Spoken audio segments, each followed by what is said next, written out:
انہوں نے ہمیں شعور دیا ہے، اور خاص طور پر میرا خیال ہے جتنے بھی آپ اس سے پہلے کسی کو فارم 45 47 کا نہیں پتا تھا وہ بھی بتا دیا ہے۔ بڑی امید ہے کیونکہ یہ بھی سمجھ جاتا ہے نا کہ آصف علی زرداری جو ہے مقامت کے بادشاہ ہیں، تو اگر وہ صدر بنتے ہیں تو کوئی امید ہے کہ ان کے صدر آنے یہ تو آنے والے وقت پہ میں کوئی پیشین گوئی تو نہیں کرتا، یہ وقت آئے گا۔ میں نے ایک فکرہ کہا ہے کہ آپ کے ایٹیچیوڈ اور جو رویہ ہے اس پہ منحصر ہے، مگر ہمارا پھر بھی موقف یہ ہے کہ آپ نے دیکھا ہوگا الیکشن کمیشن نے فارم 45 اپلوڈ کیا ہے، جب چیزیں سامنے آئی ہو تو اس کو ڈیلیٹ کر دیا ہے۔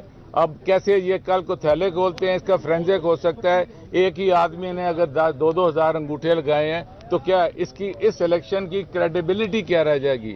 اس لیے ہمیں یہ ہے کہ آپ کی پل ڈیٹ جتنی ہیں، دوسری یہ ہماری کیا ان کو کہتے ہیں ہم NGOs وغیرہ ہیں، انہوں نے کہا ہے کہ these were not free and fair election, اور جس معاشرے میں آپ کے فنڈامنٹل رائٹس میں آپ کو فیئر ٹرائل نہیں ملتا تو آپ کیا کر سکتے ہیں؟ جان صاحب میری عرض یہ ہے کہ آپ کا لیڈر تقریباً 250 دنوں سے اندر ہے اور مین لیڈرشپ اندر ہے، اور عدلیہ کی طرف سے کوئی ریلیف نہیں ملا۔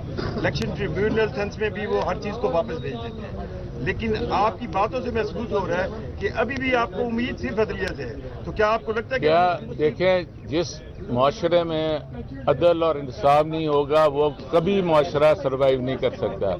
کیا ہم ان کو عدلیہ کو چھوڑ کر سڑکوں پر کر رہے ہیں؟ احتجاج ہمارا حق ہے، مگر ہم پھر بھی توقع کرتے ہیں کہ جیسے انہوں نے 45 سال بعد ایک فیصلہ کیا ہے، یہ خدا را ابھی فیصلہ کریں اور ہمیں حق دیا جائے اور انصاف پر مبنی ہو۔ یہ نہ ہو کہ ایک آدمی فیصلہ آباد، ابھی ہمارے ایک فاضل رکن تھے، وہ آج تک کبھی گئے ہی نہیں ہے فیصلہ آباد، اس کو 9 مئی کے اس میں اس کو بھی وہاں فٹ کیا ہوا ہے۔ اس لیے انصاف وہ ہوتا ہے جو سامنے نظر آئے، اور میں توقع کرتا ہوں کہ یہ اس وقت ہمیں ان کو ہوش کے ناخن لینے چاہیے اور ان کو انصاف دینا چاہیے۔ رانا صاحب یہ بتائیے گا، آپ کہتے ہیں کہ یہ جعلی اسمبلی ہے فارم 47 کے، یہ ہم نہیں، ایک 45 والے ہیں، ایک 47 والے ہیں، ہم اصل الیکٹ ہو کے آئے ہیں۔ تو کیا آپ کہتے ہیں کہ جس طرح انہوں نے ایوان اقبال میں اپنی ایک اسمبلی بنا لی تھی تو سنی اتحاد پرنسپ کی اسمبلی نہیں، اسمبلی ہماری یہ ہے، یہ اصل ہماری ہے، یہ رائے ونڈ میں علیحدہ بنا لیں۔ اچھا یہ بتائیے گا، جاج چودھری کے پروٹیکشن آرڈر جو ہیں وہ جاری ہوئے لیکن ان کو ووٹ کاسٹ کرنے کے لیے نہیں بھیجا گیا، کیا کہتے ہیں؟ اس پہ غلط ہے، ان کا ایک جمہوری حق ہے، ہمارے ایک سینیٹر ہیں، ان کو لے کے جانا چاہیے تھا، ان کا ووٹ ہونا چاہیے تھا۔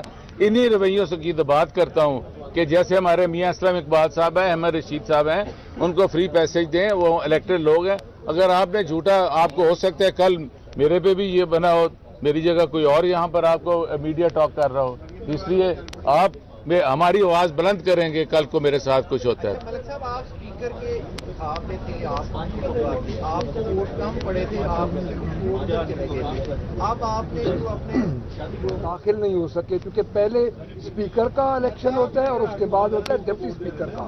جو ڈپٹی اسپیکر کا الیکشن ہوا تھا تو بندے ہمارے پورے ہو گئے تھے، اس وجہ سے مجھے کم ووٹ پڑے، ادروائز مجھے کم ووٹ اس سینس میں نہیں پڑے کہ ادھر بڑھ گئے۔ رانا صاحب، آپ آئے نا کہ بالادستی پہ بلیو رکھتے ہیں اور یہ جو صدر کا انتخاب ہوتا ہے یہ خفیہ رائے شماری ہوتی ہے، تو آج ایک جو ارکان اسمبلی انہوں نے اپنا ووٹ لہرایا، آپ اس کو کس طرح سے دیکھتے ہیں؟ نہیں، میں نے نہیں، میرے علم میں نہیں ہے، یہ کوئی زیب داستان کے لیے بھی کچھ کہہ دیتے ہیں۔ ایسے ہمارے بڑے باشعور لوگ ہیں، ممبران ہیں، اور ہمیں اپنے ممبران پر پورا اعتماد ہے۔ بہت مہربانی، تھینک یو۔